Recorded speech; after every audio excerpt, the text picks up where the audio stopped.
अगर आपका सपना है दिल्ली यूनिवर्सिटी से बीकॉम या फिर बीकॉम ऑनर्स करने का, तो इस वीडियो को ध्यान से अंत तक देखना। आपके जितने भी डाउट्स हैं सारे के सारे डाउट्स यहाँ पे क्लियर हो जाएंगे एकदम सिंपल लैंग्वेज के अंदर। भले आपका क्लास 12th में मैथ हो या मैथ ना हो, ये वीडियो दोनों स्टूडेंट्स के लिए। अगर आपका क्लास में 12th में मैथ है तो भी आपको कैसे फॉर्म भरना है, क्लास 12th में मैथ नहीं है तो भी आपको कैसे फॉर्म भरना है, एंड दोनों ही सिचुएशन में सब्जेक्ट कॉम्बिनेशन क्या होगा जिससे कि आपका एडमिशन दिल्ली यूनिवर्सिटी के बीकॉम या फिर बीकॉम ऑनर्स में एकदम आसानी से हो सके। कोई भी गलती आप ना करो, इसके लिए आपको डिटेल में इस चीज़ों को समझना पड़ेगा। सब्जेक्ट कॉम्बिनेशन बहुत इंपॉर्टेंट है डिफरेंट यूनिवर्सिटीज़ के लिए। और दिल्ली यूनिवर्सिटी अचानक से भैया आपको पता ही है कि बार बार कितने चेंजेस करता रहता है। इसने भी क्या किया हुआ है, अपने एग्जाम पैटर्न के अंदर हल्के से ट्विस्ट किए हुए हैं। एनटीए के अकॉर्डिंग है सब कुछ, बट थोड़ा सा ट्विस्ट है। वो क्या ट्विस्ट है ये आपको पता होना बहुत ही इंपॉर्टेंट है दोस्तों, ठीक है ना। वरना जब आप फॉर्म भरोगे ना तो आपको वहाँ पे B1 B2 कुछ दिखाई देगा, आप कंफ्यूज हो जाओगे। तो दोनों ही चीज़ को समझते हैं हम लोग, ठीक है। यहाँ पे अब दोस्तों ये चाहे मैथ है चाहे नॉन मैथ, दोनों ही स्टूडेंट्स के लिए है ये, ठीक है। अब दोस्तों पहले देखो, हम लोगों को पहले समझना होगा एनटीए का एग्जाम पैटर्न क्या है, ठीक है ना। पहले एनटीए का एग्जाम पैटर्न क्या है वो समझते हैं, फिर दिल्ली यूनिवर्सिटी ने क्या चेंजेस किया है वो समझते हैं, फिर आपको क्या भरना है वो देखते हैं, ठीक है।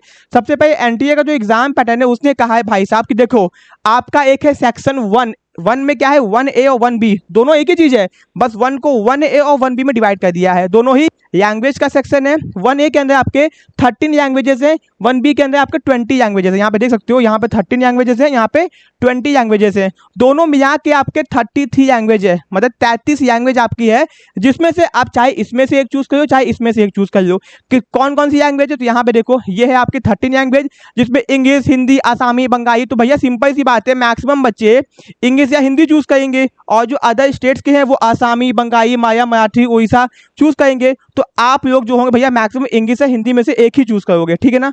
अब दोस्तों इसमें से जो आपका 20 लैंग्वेज में अरबिक, बोडो, चाइनीज, तो भैया ये वो लोग चूज करेंगे जिनको आती है। मैक्सिमम लोगों को तो ये नहीं आती होगी ना भाई साहब, ठीक है।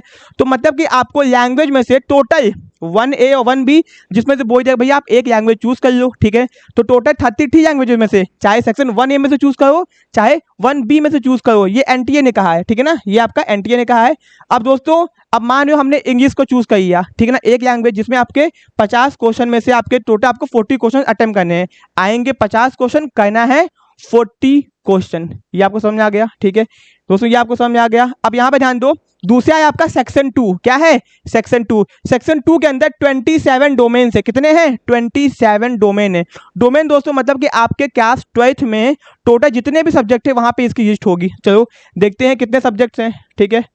तो यहाँ पे हम लोग देख लेते हैं टोटल, ये देखो 27 डोमेन सब्जेक्ट्स हैं। अकाउंटेंसी, एग्रीकल्चर 301 से लेकर 327 तक, यहाँ पे देख लो। अकाउंटेंसी हो गया, agriculture, anthropology, biology, business, chemistry, environmental, computer, यहाँ पे बता दिया गया, ठीक है ना। टोटल यहाँ पे है, यहाँ पे देख लो आपके क्लास 12 में जो भी सब्जेक्ट आपका होगा वो यहाँ पे आपको दिखाई देगा, ठीक है। तो देखो एनटीए ने बोला कि भैया लैंग्वेज में से एक चूज कर लो। एनटीए ने कहा सेक्शन 1A और 1B, 1A के अंदर 13 लैंग्वेजेस, 1B के अंदर आपका 20 लैंग्वेजेस, टोटल हो जाते हैं 33 लैंग्वेजेस।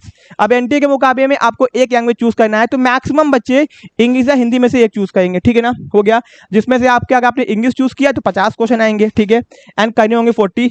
27 डोमेन्स है। अब 27 डोमेन्स में से किसी किसी डोमेन में 40 क्वेश्चन आएंगे, करने होंगे 35, और किसी किसी डोमेन में 50 क्वेश्चन आएंगे, करने होंगे 45, ठीक है ना। अब ये कौन से डोमेन है ये एनटीए बाद में बताएगा। अब दोस्तों आप लोगों को कितना डोमेन चूज करना है भैया, आप लोग मैक्सिमम, ठीक है ना, 5 डोमेन या 6 डोमेन चूज कर सकते हो, लेकिन दोस्तों आपको 6 चूज करने की जरूरत नहीं है, ठीक है ना। ये डिपेंड करता है कि किस यूनिवर्सिटी में आप लोग फॉर्म भरे है, ठीक है ना। ओके, अभी मैं आपको बताऊंगा कि आपको कितना डोमेन चूज करना है। याद रखना डोमेन भले 27 है, बट आप लोग क्या कर सकते हो, वही डोमेन चूज करोगे जो आपके क्लास 12th में है।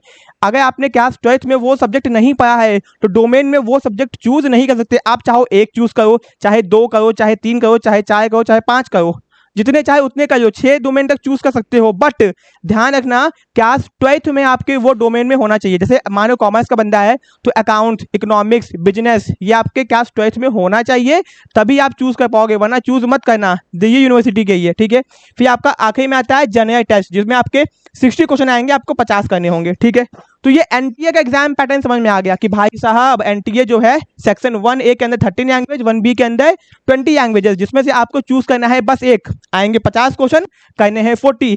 फिर 27 डोमेन है, आप मैक्सिमम 6 चूज कर सकते हो, बट 6 की जरूरत नहीं है, ठीक है ना। अब कितना चूज करना है ये मैं आपको बताऊंगा, बट वही चूज करना जो क्लास 12th में होगा। फिर जनरल टेस्ट दोस्तों, ये तो आपको चूज करना है क्योंकि ये बहुत सारी यूनिवर्सिटीज ने मांगा है।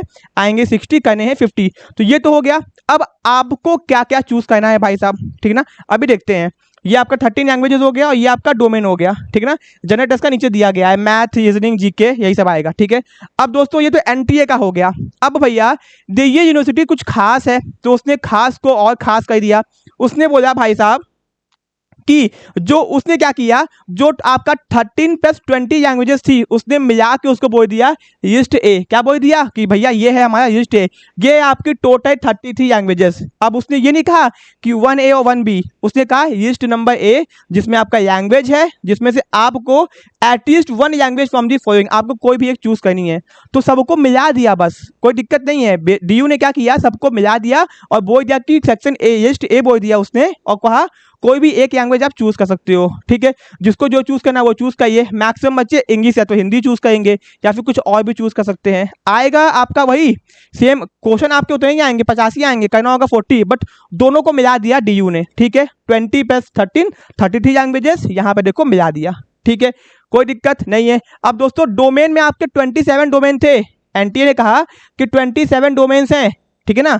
अब डीयू ने क्या किया, देखो डीयू ने क्या किया, इन 27 डोमेन्स को कहा कि भैया ये है B1, ये है B2, मतलब कि डोमेन को B1 कैटेगरी बना दिया और B2 कैटेगरी बना दिया। 27 डोमेन को बांट दिया। एक में आया है 18 डोमेन, एक में आया है 9 डोमेन, 18 और 9 हो गया आपका 27 डोमेन, ठीक है ना। डीयू ने कुछ खास नहीं किया है, बस डोमेन्स को डिवाइड कर दिया है 2 कैटेगरी में। एक को कहते हैं हम लोग B1, एक को कहते हैं B2, ठीक है ना। अभी आप कहोगे सर ये B1 B2 क्या है, क्योंकि जब फॉर्म भरोगे ना या फिर सब्जेक्ट कॉम्बिनेशन देखोगे तो वहां पे B1 और B2 को जिक्र होगा, ठीक है ना। ओके, अब B1 में देख लो अकाउंटेंसी है, यहाँ पे बिजनेस है आपका, ठीक है ना। ओके, यहाँ पे आपका क्या बोलते हैं, अकाउंटेंसी, बिजनेस, इकोनॉमिक्स यहाँ पे है, ठीक है ना। कॉमर्स की अगर बात की जाए तो यहाँ पे आपका है, यहाँ पे भी कुछ सब्जेक्ट है, ठीक है। अब इसका बस कुछ नहीं किया है, B1 और B2 में डिवाइड कर दिया है, ठीक है, ये भी हो गया। अब दोस्तों ठीक है, ये तो समझ में आ गया, मतलब क्या है एनटीए का एग्जाम पैटर्न में और डीयू के एग्जाम पैटर्न में दोनों चीज सेम है। बस डीयू ने क्या किया है कि दोनों लैंग्वेज को मिला के एक कर दिया है एंड डोमेन को 2 कैटेगरी में डिवाइड कर दिया B1 और B2 के अंदर, ठीक है। अब भैया अगर आपको दिल्ली यूनिवर्सिटी से बीकॉम करना है, क्या करना है, बीकॉम करना है, ठीक है, तो चलो आ जाओ यहाँ पे, ये है बीकॉम, ठीक है।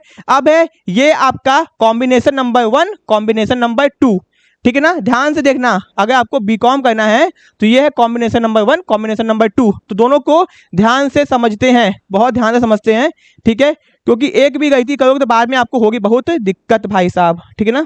ओके, अब यहाँ पे ध्यान दो, candidates must appear in CUET in any of the following subject combination, तो आप दोनों में से कोई एक कॉम्बिनेशन चूज कर सकते हो। कॉम्बिनेशन नंबर 1 ये है combination number 1, any 1 language from list A, कोई भी एक लैंग्वेज चूज कर लो। चलो भैया हमने इंग्लिश चूज कर दिया, क्या चूज कर दिया, इंग्लिश चूज कर दिया। फिर any 2 subject from list B1, B1 में से आपको 2 ठो चूज करना ही करना है, ठीक है ना। एनी 2 सब्जेक्ट्स फ्रॉम B1, अब B1 में जितने भी सब्जेक्ट्स होंगे ना आप चूज कर लेना। अगर कॉमर्स की बात की जाए तो अकाउंट्स, इकोनॉमिक्स, बिजनेस तीनों उसी में है, ठीक है ना। Okay, and any 1 subject either from list B1 और B2, या तो B1 में से चूज कर लो एक, या तो B2 में से एक चूज कर लो, मतलब कि टोटल आपको 3 सब्जेक्ट चूज करने हैं, ठीक है ना। तो बात समझना बात को, ठीक है ना। अब दोस्तों अगर आपको कॉम्बिनेशन 1 की बात की जाए तो लैंग्वेज में से एक लैंग्वेज चूज करना है, 2 आपको B1 में से चूज करना है, कितना, B1 में से, और any 1 subject either from B1 या B2। अब मतलब ठीक है भाई, B1 में से कर लो या B2 में से कर लो, तो ये आपका होगा कॉम्बिनेशन नंबर 1, ठीक है ना। ये आपको समझ में आ गया होगा, बहुत सिंपल सा कॉम्बिनेशन है। दूसरा कहता है कि any 1 language from list A, कि भैया कोई भी एक लैंग्वेज चूज कर लो, ठीक है ना। एनी 1 सब्जेक्ट फ्रॉम B1 या फिर B2, कोई भी एक सब्जेक्ट चूज कर लो B1 में से या B2 में से, and section 3rd of the general test, and आपको जनरल टेस्ट देना होगा। क्या देना होगा, मतलब कि कॉम्बिनेशन 1 में आपको जनरल टेस्ट नहीं देना है और कॉम्बिनेशन 2 में आपको जनरल टेस्ट देना है, समझ में आ गया। ओके, ये है बीकॉम के, ये बीकॉम ऑनर्स के नहीं, ये बीकॉम के, ये ओनली बीकॉम, ठीक है ना। ओके, तो भैया अगर आपने कॉम्बिनेशन 1 चूज किया या कॉम्बिनेशन 2 चूज किया, ठीक है ना, तो आप बीकॉम के लिए एलिजिबल हो जाओगे, ठीक है ना। कॉम्बिनेशन 1 कहता है कोई भी एक लैंग्वेज चूज कर लो, B1 में से आप कोई भी 2 सब्जेक्ट चूज कर लो, B2 में से या B1 में से कोई एक सब्जेक्ट और चूज कर लो। हम भैया B1 में से ही करिएंगे, अकाउंट्स, इकोनॉमिक्स, बिजनेस बीकॉम के लिए करिएंगे, ठीक है ना, और आपका लैंग्वेज करिएंगे, बस बीकॉम के एलिजिबल हो गए। या फिर 2 में देखो कोई एक लैंग्वेज चूज करेंगे, एक आपका B1 में से चूज करेंगे और B2 में से, B1 या B2 में से, और जनरल टेस्ट चूज करेंगे, बस हो गया, ये बीकॉम का हो गया। कितना सिंपल है दोस्तों। मतलब बीकॉम के ये मैथमेटिक्स तो चाहिए ही नहीं, मतलब ये नॉन मैथ वाले चाहे मैथ वाले हो, तो भैया आप अगर मैथ वाले हो तो मैथ चूज करिए ना डोमेन में, मैथ वाले नहीं हो तो मैथ चूज मत करना, आपकी मर्जी है। तो ये तो हो गया भाई साहब बीकॉम के ये, समझ आ गया आपको, एकदम सिंपल था। अब दोस्तों बीकॉम ऑनर्स के ये, ठीक है ना, अगर आपको भाई साहब बीकॉम ऑनर्स करना है, अगर आप मैथ से हो या मैथ से नहीं हो, दोनों ही सिचुएशन के अंदर यहाँ पे कैसे कैसे चीजें आएंगी, ठीक है ना। ओके, दोनों सिचुएशन में आपकी कैसे कैसे चीजें आएंगी यहाँ पे देखते हैं हम लोग।